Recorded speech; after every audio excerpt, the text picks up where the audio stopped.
talking is vital. Learn to listen to one another. Secondly, learn. Learn from one another. Both of you are unique in your own ways. We thank God for that. You bring certain things to the marriage, Mark, that only Mark can bring. And Delora, you bring certain things to the marriage that only you can bring.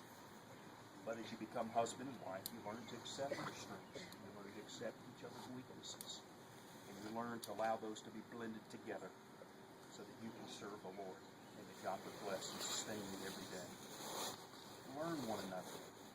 I think one of the greatest testimonies that we could have today would be in 10 or 15 or maybe 30 years for us to be able to say, you know, Mark and Delora and Mark are still learning much about each other. You know, doesn't a day go by that we don't learn something new. And I pray that you never stop developing your interest in learning from one another. The Bible says in 1 Peter chapter 3, verse 7, in the same way you husbands should live with your wives in an understanding way. You show respect to them. So Mark, your task is to understand this woman. We'll pray. Good luck. That's right. Delora, your task is to make sure Mark understands you. Equally a daunting task. But the joy is, and we laugh, the joy is you can understand one another. As you learn one another, as you talk, as you communicate, as you express your heart, your joys, your failures, your frustrations, your hopes, and your dreams together. That's what we want for both of you. So learn each other. So listen, learn, and third, labor. Someone has said anything worth having in this life is worth working for. Marriage is no different. So if you're going to have a great marriage, and we all would agree that's what we want for you, if you're going to have a great marriage, you're going to have to work at it. It doesn't just come easily. You have to work. That's my encouragement. But it's more than an encouragement. It's an admonition that you really work to have the marriage that honors the Lord and one that blesses others. And really, your marriage serves as a testimony to others, so that others might look at you and say, man, I want the kind of marriage Delora has. Or I want the kind of marriage Mark has. So develop that as you learn to work together.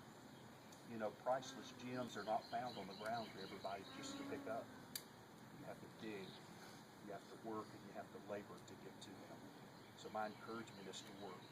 It's worth it. It's worth it. She's worth it, and he's worth it. Listen, learn, labor, and fourth, laugh. Learn to laugh. Learn to laugh at yourself. We don't do enough of that, do we? Learn to laugh at yourself and learn to laugh at one another. The Bible says in Proverbs 15:13, a happy heart makes the face cheerful, but a headache crushes the spirit. So you should enjoy the marriage God has given you. You're laughing today. You're smiling today. We're certainly sweating today. So you ought to be laughing today.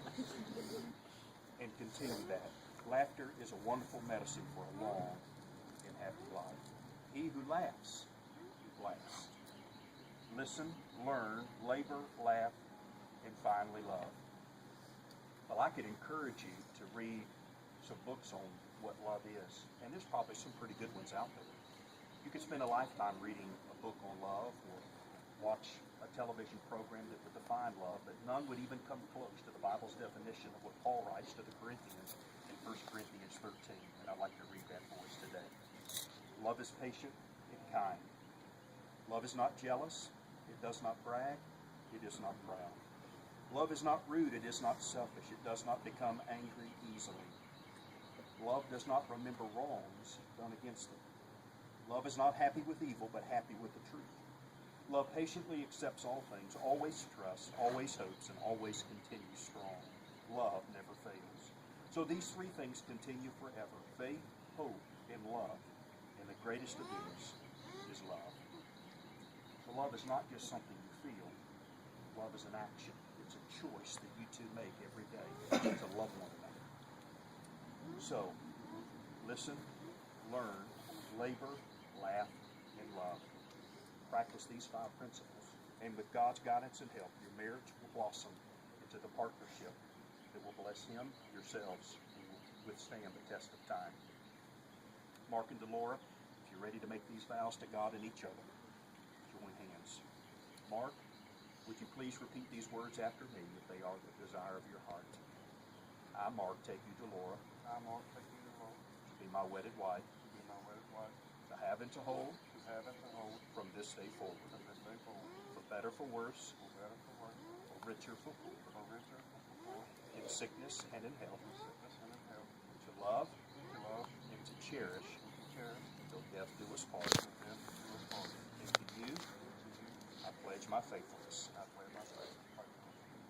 Delora, would you please repeat these words after me if they are the desire of your heart?